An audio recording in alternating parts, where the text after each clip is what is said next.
Clément Le Saffre, 2 comics comme promis. Ce sont nos indispensables du jour, Philippe. Ouais, vous savez, quand on a du talent, on prend chaque album comme si on était des débutants. Clément Le Saffre, bonjour. Bonjour Philippe, bonjour à tous. La suite de nos indispensables, on va continuer de lire, mais cette fois, ce sont des comics. Oui, et on va commencer avec des super-héros. Imaginez une BD qui réunit les Avengers, les 4 Fantastiques, Spider-Man, les X-Men, bref, tous les super-héros de Marvel. Et bien, ce comics, il existe, il s'appelle Marvels, je l'ai là, avec un S, donc c'est une vraie Dream Team. Alors,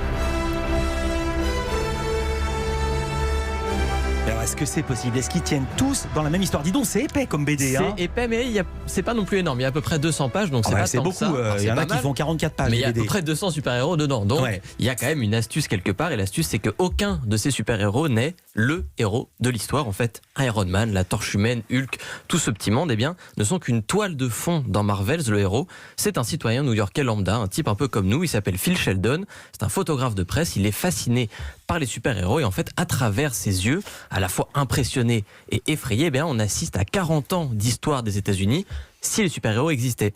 Alors c'est vraiment une idée géniale puisqu'en fait grâce à lui, on voit la réalité, entre guillemets évidemment, des super-héros, à savoir que ce sont des types qui sont incroyables, qui nous font rêver, qui nous fascinent, mais qui sont aussi terrifiants parce que chaque combat, c'est en plein New York, dans les buildings, donc ça engendre des dégâts colossaux. Il y a des gens qui meurent dans les gravats, mais c'est très vite oublié parce qu'ils ont sauvé le monde, ces super-héros. Idem pour les méchants, ils arrivent, ils tuent des milliers de personnes, ils font des dégâts inconsidérables, mais des mois plus tard, ils deviennent gentils subitement, donc on les pardonne et on oublie tout. Et ça choque un peu notre Phil Sheldon. Donc c'est un peu terre à terre, quoique. Ça vient de sortir? Alors non, Marvel a été publié en fait en 94-95. C'est une mini-série qui a été extrêmement récompensée d'ailleurs.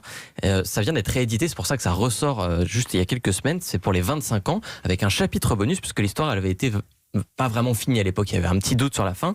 Là, elle est vraiment finie. Et ce qui est intéressant, c'est que l'histoire de Marvel, elle a jamais été aussi actuelle. Les super-héros, ils sont partout. Aujourd'hui, ils n'existent pas, mais on les voit au cinéma, en série, dans les comics, évidemment. Le monde n'a jamais été autant fasciné par les super-héros qu'aujourd'hui. Donc, Phil Sheldon, on a l'impression que c'est nous devant tous ces films. On se demande ce qu'il faut penser de tout ça.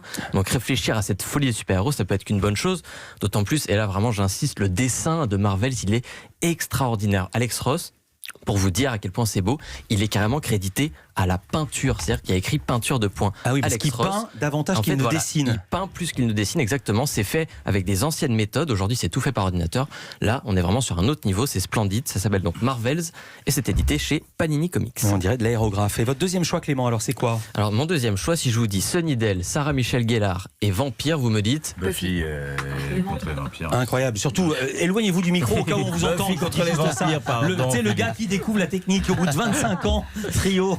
Exactement, c'est ça, Buffy contre les vampires, une des séries cultes des années 90-2000, on a tous suivi à la télé, souvenez-vous.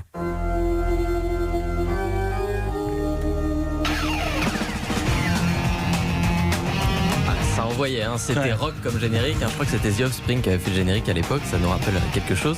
La série, elle s'est terminée en 2003, ça commence à dater, mais depuis 2 ans, la folie Buffy, elle repart un peu de plus belle, à une nouvelle série qui est en production, et en attendant, on a déjà droit un comics. Il s'appelle tout simplement Buffy contre les vampires. C'est également chez Panini. En fait, c'est un reboot, un redémarre à zéro.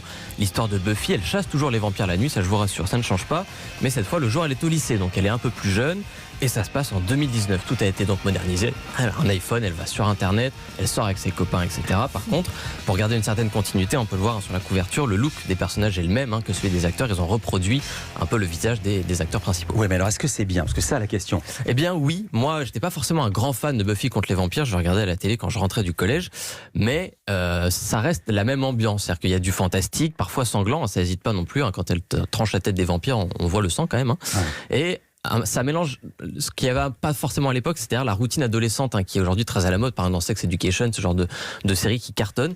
Bien là, c'est la même chose avec les peines de cœur, la rébellion contre les parents, les amitiés, les rivalités à l'école, le tout assez joliment dessiné. Moi, j'ai bien aimé, c'est très coloré. En fait, ce comics, il est parfait pour ceux qui avaient aimé la série Buffy. Ils sont nombreux. À l'époque, il y avait des millions de gens qui regardaient tous les soirs.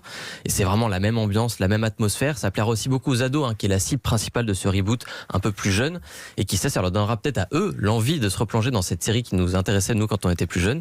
Et puis, je vais terminer avec une anecdote pour vous montrer que tout est lié dans ce petit monde des comics. Le créateur de Buffy contre les vampires, c'est lui là, c'est Joss Whedon. Ouais. Joss Whedon, c'est qui? C'est le réalisateur d'Avengers 1 et Avengers 2. Voilà, tout est lié, c'est QFD. Super, merci beaucoup Clément.